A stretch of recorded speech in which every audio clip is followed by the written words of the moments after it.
أعوذ بالله من الشيطان الرجيم بسم الله الرحمن الرحيم يا أيها الناس اتقوا ربكم الذي خلقكم من نفس واحدة وخلق منها زوجها وبث منهما رجالا كثيرا ونساء واتقوا الله الذي تساءلون به والأرحام إن الله كان عليكم رقيبا وقال تعالى إن المنافقين يخادعون الله وهو خادعهم وإذا قاموا إلى الصلاة قاموا كسالى يراءون الناس ولا يذكرون الله إلا قليلا مذبذبين بين ذلك لا إله هؤلاء ولا إله هؤلاء ومن يضلل الله فلن تجد له سبيلا.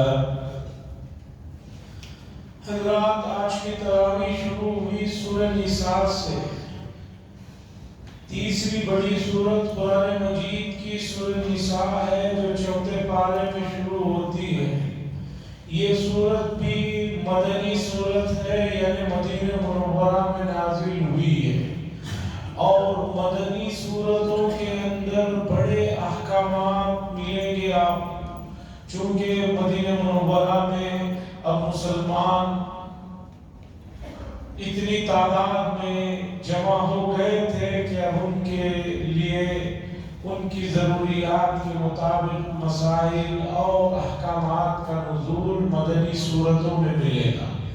مکی صورتوں میں توحید کا مضمون ملے گا, اللہ کو ایک مانو. مکی صورتوں میں دوسری بات ملے گی کہ رسول اللہ صلی اللہ علیہ وسلم کو اللہ کا رسول مانو اور ان کی اطاعت کرو.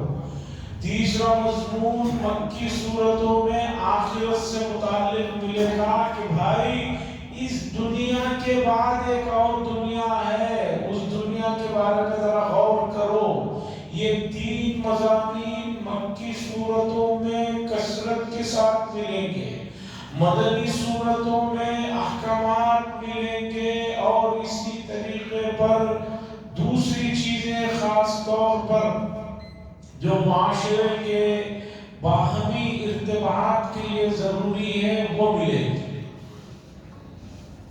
یہ آیت جو ابھی میں نے پڑھی اگر آپ لوگ تھوڑی سی توجہ دیے ہوں گے تو آپ کو پتا چلا ہوگا کہ یہ وہ آیت ہے جو نکاح کی مجلسوں میں سب سے پہلے پڑھا جاتا ہے. ہمارے یہاں بڑا عجیب معاملہ ہے, نکاح کی جو اصل مجلس ہوتی ہے اس میں تو لوگ ہوتے نہیں ہیں, اس میں کہیں نہیں ہوتے, 3 4 5 7 رہتے. باقی کھانے کی مجلس میں ایسا رہتا ہے کہ جو آدمی جلدی نہ پہنچا پھر اسے بہت سے مرتبہ مایوس لوٹنا پڑتا ہے یا کچھ کمی بیشی ہو جاتی ہے. حالانکہ نکاح کی مجلس میں شرکت اصل ہے, اس میں یہ آیت پڑھی جاتی ہے. ایک اور آیت میں نے 5ویں پارے کے آخری کی پڑھی ہے, اسی آیت کے بارے میں اصل آج آپ حضرات کی توجہ مبذول کرانا چاہتا ہوں. بڑی اہم آیت ہے. رسول اللہ صلی اللہ علیہ وسلم مدینہ منورہ میں پہنچے تو وہاں پہلے سے جو دشمن تھے ان کے ساتھ ایک اور نئے دشمن سے واسطہ پڑا, ایک اور نئے فرقے سے واسطہ پڑا, ایک اور مصیبت سے واسطہ پڑا اور اس کا نام ہے منافقین کا فرقہ. مکے میں منافقین نہیں تھے, وہاں ڈائریکٹ دشمنی تھی, لیکن مدینے میں پہنچے ہیں تو یہودیوں سے ایک مسئلہ تھا, ان کے ساتھ کفار و مشرکین جو یہاں سے ریشہ داریاں کر رہے تھے وہ تھے. ایک نئے فرقے سے واسطہ پڑا جس کا نام ہے منافق, اور منافقین کے سلسلے کی بہت سی آیتیں اس صورت میں موجود ہیں اور اس میں خاص طور پر ان کی جو پہچان بتائی گئی ہے وہ آیت کریمہ میں نے آپ کے سامنے رکھا ہے. اب آپ سوال کریں گے کہ بھی منافقین کے ذکر والی آیت کا ہمارے سے کیا تعلق ہے؟ ہمارے سے کیا تعلق؟ اس مسئلے کو ذرا سنجیدگی سے، اطمینان سے، تسلی سے سمجھنے کی ضرورت ہے۔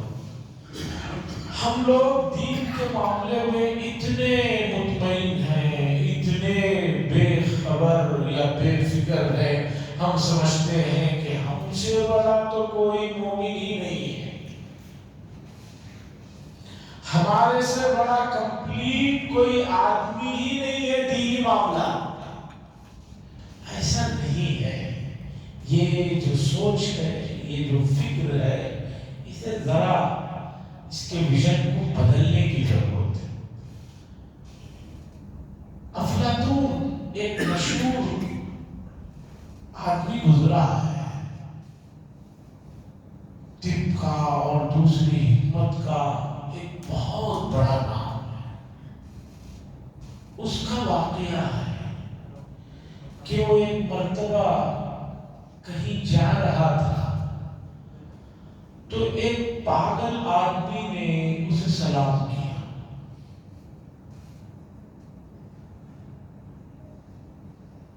تو افلاطون نے کہا، بھائی یہ آدمی تو پاگل ہے، اس نے مجھے سلام کیا، اور یہ بات ہے الجنس یمیل الی الجنس، آدمی اپنے جیسے ہی کی طرف کھنچتا ہے۔ تو اس نے جا کر اپنے شاگردوں سے کہا کہ میرا ذرا ٹیسٹ کرو، کہیں میں بھی پاگل تو نہیں ہو گیا ہوں، میں صحیح ہوں یا پاگل ہو گیا ہوں، ذرا ٹیسٹ کرو میرا۔ شاگردوں نے کہا کیوں؟ کہا نہیں، ایک پاگل نے آپ مجھے سلام کیا ہے، مجھے بات چیت کیا ہے، اب مجھے دل میں رہ رہ کر خیال آ رہا ہے کہ کہیں اس کے جیسے اثرات اس نے میرے اندر بھی نہیں دیکھ لیے ہیں جس کی وجہ سے وہ مجھے بات چیت کیا۔ یہ واقعہ ہے، اسے سنتے ہوئے لطیفے جیسا لگتا ہے، ہنسنے کی جیسی بات ہے، لیکن بڑا اہم واقعہ ہے۔ اب اس واقعے کو رکھیے، اب آپ کو اصل مسئلہ میں سمجھانا چاہتا ہوں۔ صحابہ جن کے بارے میں کل بات آئی کہ کامل اور مکمل لوگ، ان میں بھی عشرہ مبشرہ، وہ 10 صحابہ جن کو رسول اللہ صلی اللہ علیہ وسلم نے دنیا ہی میں جنت کی بشارت دے دی، پھر ان میں بھی خلفائے اربعہ، ان 10 میں پہلے نمبر کے جو 4 لوگ ہیں، حضرت ابو بکر صدیق، حضرت عمر بن خطاب، حضرت عثمان بن عفان، حضرت علی بن ابی طالب، یہ اور بڑے درجے کے لوگ ہیں۔ اب اس میں لیجیے حضرت عمر بن خطاب رضی اللہ تعالیٰ عنہ۔ مفسرین کا اس پر اتفاق ہے کہ قرآن مجید میں 10 احکامات یا 10 آیتیں ایسی ہیں کہ حضرت عمر رضی اللہ تعالیٰ عنہ نے چاہا کہ ایسا مسئلہ ہو، ایسی بات ہو، اسی کے مطابق آسمان سے احکام نازل ہو گئے۔ نمبر 2، حضرت عمر بن خطاب رضی اللہ تعالیٰ عنہ کے بارے میں رسول اللہ صلی اللہ علیہ وسلم نے فرمایا کہ میرے بعد اگر نبوت کا سلسلہ جاری رہتا تو حضرت عمر بن خطاب نبی بنتے۔ نبوت ختم اس لیے نہیں، اگر ہوتی تو عمر جو ہے اس کا۔ نمبر 3 کہ حضرت عمر بن خطاب رضی اللہ تعالیٰ عنہ کا دبدبا اور روب دیکھیے کہ حضور نے فرمایا کہ جس گلی سے عمر بن خطاب گزر جاتے ہیں اس گلی سے ابلیس کو بھی گزرنے کی ہمت نہیں ہوتی۔ یہ حدیث کی چیزیں بتا رہا ہوں اور بے شمار فضائل، تو آپ اندازہ لگائیے کہ عمر بن خطاب کس درجے کے ہیں۔ یہ حضرت عمر بن خطاب، یہ ایک اور صحابی ہے حضرت حذیفہ ابن الیمان رضی اللہ تعالیٰ، ان کے بارے میں مشہور تھا کہ رسول اللہ صلی اللہ علیہ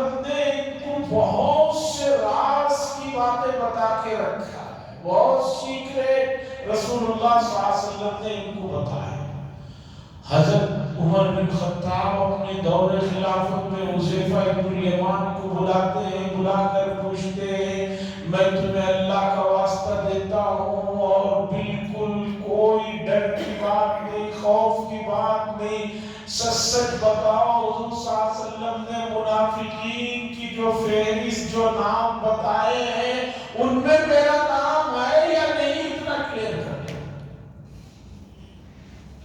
اتنے بڑے آدمی کو اپنے ایمان کی کتنی فکر ہو رہی ہے، اور ایک ہم لوگ ہیں کہ ہم سمجھتے ہیں کہ ہم سب کامل و مکمل ہیں، دا کمپلیٹ مین ہے۔ نفاق اور منافقین کی علامتیں اس آیت میں اللہ نے بتایا۔ نفاق کہتے ہیں کہ آدمی دل میں ایک بات رکھے اور زبان پر ایک بات جاری کرے، یعنی دل میں تو اسلام کو مان نہیں رہا ہے لیکن زبان سے اسلام کا اظہار کرتا ہے، جیسے کہ مدینے میں لوگ کر رہے تھے، یہ منافق کہلاتے ہیں۔ اللہ فرماتے ہیں منافقین کی علامتیں بتائی، ان المنافقین یخادعون اللہ وهو خادعهم۔ منافقین جو ہے اپنے گمان کے مطابق وہ اللہ کو دھوکہ دے رہے ہیں۔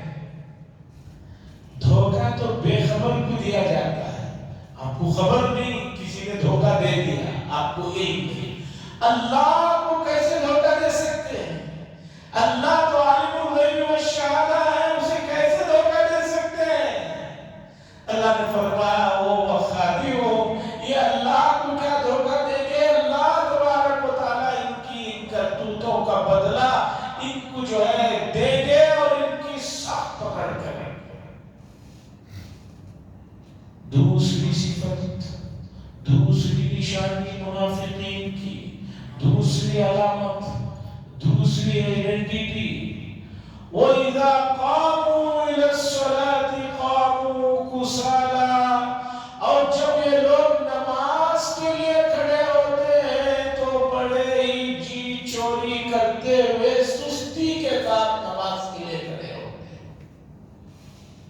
حدیث میں آتا ہے رسول اللہ صلی اللہ علیہ وسلم نے فرمایا منافق پر عشاء اور فجر کی نماز بہت بھاری ہے، وہ وقت اس کے لیے جان نکلنے کا عالم ہوتا ہے کہ نماز پڑھو۔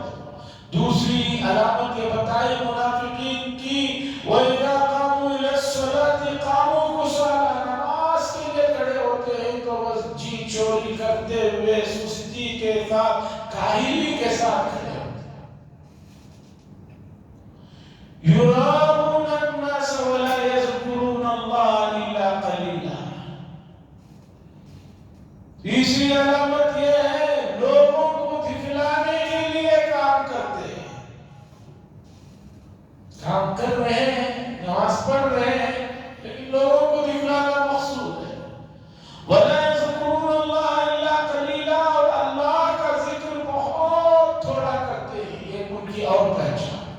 جبکہ اللہ نے فرمایا سورہ جمعہ میں وَإِذَا قُضِيَتِ الصَّلَاةُ فَانتَشِرُوا فِي الْأَرْضِ وَابْتَغُوا مِن فَضْلِ اللَّهِ، اللہ کے رزق تلاش کرو، محنت کرو، مزدوری کرو، جاب کرو، حلال رزق تلاش کرو، وَاذْكُرُوا اللَّهَ كَثِيرًا لَعَلَّكُمْ تُفْلِحُونَ، روزی کے ساتھ ساتھ اللہ کا ذکر بھی بہت زیادہ کرو۔ منافقین کی پہچان یہ ہے وہ اللہ کا ذکر بہت تھوڑے کرتے ہیں۔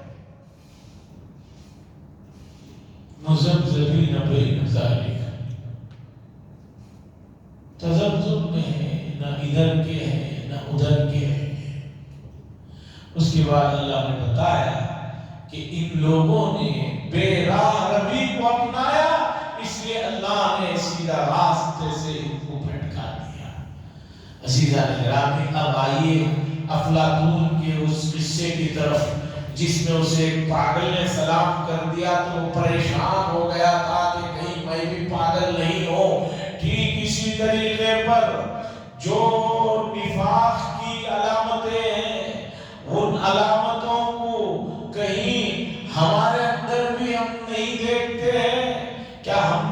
چیزوں کو اپنے اندر پاتے ہیں، اگر پاتے ہیں تو سمجھیے کہ یہ خطرے کی بات ہے، دکھلاوا ہو رہا ہے، علامت ہے، خطرے کی بات ہے، اور سستی سے پڑھ رہے ہیں، یہ بھی نفاق کی پہچان ہے، اور کبھی ادھر کبھی ادھر ہو رہے ہیں، یہ بھی ڈینجر معاملہ ہے۔ پھر آگے اللہ تبارک و تعالیٰ نے منافقین کی سزا کو بتایا، ان المنافقین فی الدرک الاسفل من النار، منافقین کو جہنم کے سب سے نچلے حصے میں طبقے میں رکھا جائے گا۔ جنت کے بھی 7 درجات ہیں، جہنم کے بھی 7 جو ہے درکات ہیں۔ جنت کے جو 7 طبقات ہیں اس کو درجات کہا جاتا ہے، اور جہنم کے جو 7 طبقات ہیں ان کو درکات کہا جاتا ہے۔ اور جنت میں سب سے اعلیٰ جنت الفردوس، عرش برین، یہ سب سے اوپر کا درجہ ہے، یہ سب سے فرسٹ کوالٹی ہے۔ سیکنڈ اس سے نیچے، تھرڈ اس سے نیچے، فورتھ اس سے نیچے، اس طرح 7۔ تو جنت میں سب سے اوپر جو ہے وہ فردوس ہے اور سب سے اعلیٰ درجہ ہے۔ جہنم میں اس کا الٹا ہے، جہنم میں بھی 7 درکات ہیں، 7 طبقات ہیں، لیکن یہاں پر سب سے بدترین جو عذاب ہے وہ سب سے نچلے حصے میں ہے۔ یہاں سب سے اعلیٰ نمبر اوپر کا ہے، یہاں سب سے بدترین اور اعلیٰ قسم کا عذاب جو ہے جہنم کے 7ویں حصے میں جو ہے دیا جائے گا۔ اس کے بعد بھی 6 اور طبقات ہیں، وہ الگ الگ لوگوں کے ان کے اعمال کے حساب سے۔ عزیزان گرامی، حضرت حسن بصری رحمۃ اللہ علیہ فرماتے ہیں نفاق 2 طرح کا ہوتا ہے، ایک اعتقادی نفاق ہے، دل میں ایک چیز چھپا رہا ہے، اور ایک ہے عملی نفاق۔ اعتقادی نفاق وہ حضور صلی اللہ علیہ وسلم کے زمانے میں تھا کہ بھئی وہ لوگ جو ہے حضور صلی اللہ علیہ وسلم سے فائدہ اٹھانے کے لیے اور ان سے کچھ استفادہ اور مان لینے کے لیے کفر کو چھپاتے تھے، اسلام کو ظاہر کرتے تھے۔ اندر دل کا جو معاملہ ہے یہ وہ حضور صلی اللہ علیہ وسلم کے زمانے کے ساتھ خاص ہے۔ اس کے بعد کے زمانوں میں آدمی اعتقادی منافق نہیں ہے، دل میں بھی ایمان ہے، لیکن عملی منافق ہے۔ عملی منافق کیسے ہے؟ ماہ مبارک چل رہا ہے، مسلمان ہے، اپنے آپ کو مسلمان کہتا ہے، روزہ نہیں رکھتا، تو گیا پریکٹیکل اعتبار سے یہ نفاق ہے کہ عملی طور پر روزہ نہیں رکھ رہا۔ اسی طرح ماہ مبارک ہے، نمازیں اور دنوں بھی فرض ہیں، لیکن ماہ مبارک میں اس کی تاکید اور بڑھ جاتی ہے۔ اگر ابھی نماز چھوڑتا ہے، اذان سننے کے بعد بھی وہ نماز کو چھوڑتا ہے، تو یہ عملی نفاق ہے۔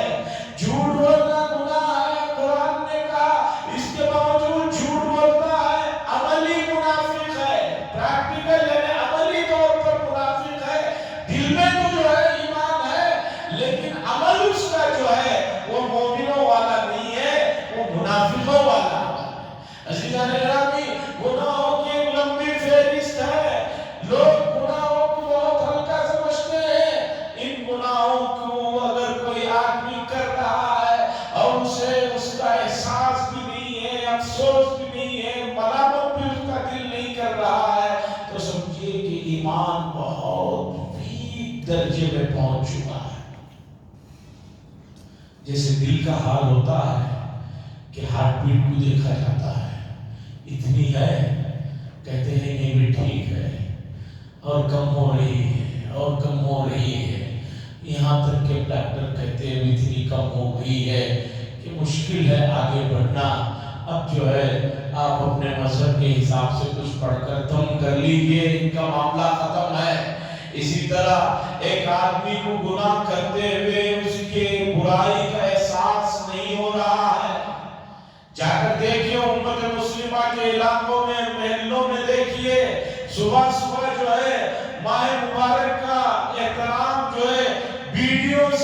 چائے سے اور گالیوں سے کر رہے ہیں۔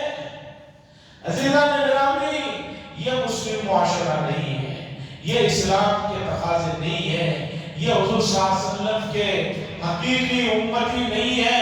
ہمیں ان کی فکر کرنی ہے، خود بھی عمل کرنا ہے اور دوسروں کو بھی اس راستے میں لانا ہے، یعنی دین کے ماحول میں لانا ہے۔ تو میں نے جو سورہ نساء کی آیت پڑھی جس میں منافقین کی علامتیں بتائی گئی، ہر آدمی کو اپنے ایمان کی فکر کرتے رہنا چاہیے، اس لیے کہ ایمان جو ہے بڑی عظیم دولت ہے۔ کب آپ سے شیطان اچک لے کوئی بھروسہ نہیں ہے، اور وہ اس وقت تک خاموش نہیں رہتا جب تک کہ وہ آپ کے ایمان کو نہ اچک لے۔ واقعہ سنا کر بات ختم کرتا ہوں۔ ائمہ اربعہ میں ایک امام گزرے ہیں، حضرت امام احمد ابن حنبل،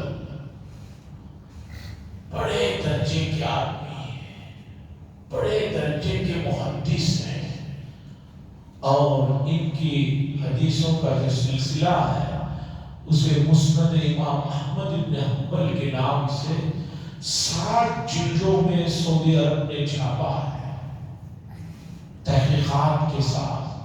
چونکہ دول عربیہ میں فقہ حنبلی کو مانا جاتا ہے، تو امام احمد ابن حنبل بڑے درجے کے آدمی ہیں، وقت کے بادشاہ کے ساتھ ایک مسئلے میں خلق قرآن کے بڑے تکالیف اور بہت مصیبتوں کو جھیلا ہے، اور عالم یہ ہے کہ انہوں نے خواب میں اللہ کا کئی مرتبہ دیدار کیا ہے، لیکن سمجھا نہیں سکتے کہ اللہ کو کیسے دیدار کیا، وہ کیفیت نہیں سمجھائی جا سکتی۔ امام احمد ابن حنبل اتنے بڑے آدمی انتقال کے قریب، طلبہ نے کہا، شاگردوں نے کہ حضرت لا الہ الا اللہ، لا الہ الا اللہ، تو حضرت امام احمد ابن حنبل نے کہا لا لا، نہیں نہیں۔ شاگرد پریشان ہو گئے، کلمہ پڑھنے کے لیے کہہ رہے، حضرت انکار کر رہے، وسوسے تو آتے ہیں، بہت پریشان ہو گئے۔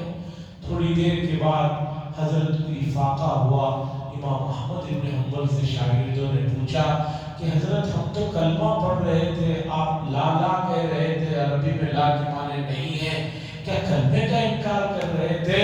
حضرت امام احمد ابن حنبل نے فرمایا نہیں، کلمے کا انکار نہیں کر رہا تھا، ابلیس میرے سامنے آ کر کھڑے ہو کر کہہ رہا تھا احمد تم میرے چنگل سے نکل کر جا رہے ہو، میرے چنگل میں تم نہیں آئے، نکل کر جا رہے ہو۔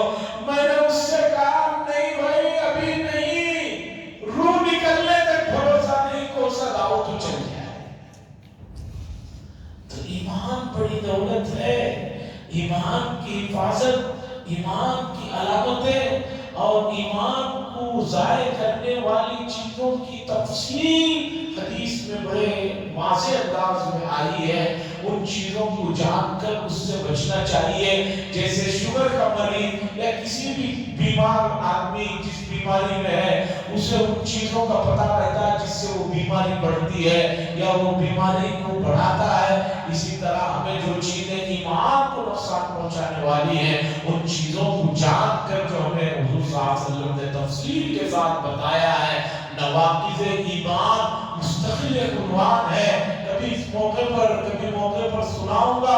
ان چیزوں سے ہمیں اپنے آپ کو بچا لیں گے تو انشاءاللہ کامیاب ہو جائیں گے۔ اللہ سے دعا فرمائے اللہ تبارک و تعالی خاتمہ بالخیر اور ایمان پر فرمائے، نفاق اور نواقض ایمان کی چیزوں سے ہم سب کی بے حد حفاظت فرمائے۔ وآخر دعوانا الحمدللہ رب العالمین، لک الحمد و لک الشکر یا اللہ، اللہم صل علی سیدنا شفیعنا نبینا حبیبنا مولانا محمد بارک وسلم، اللہم انت السلام منک السلام تبارک یا ذا الجلال والاکرام، صلی اللہ تعالی وسلم علی خیر خلقہ محمد وعلی آلہ وصحبہ اجمعین، والحمد للہ۔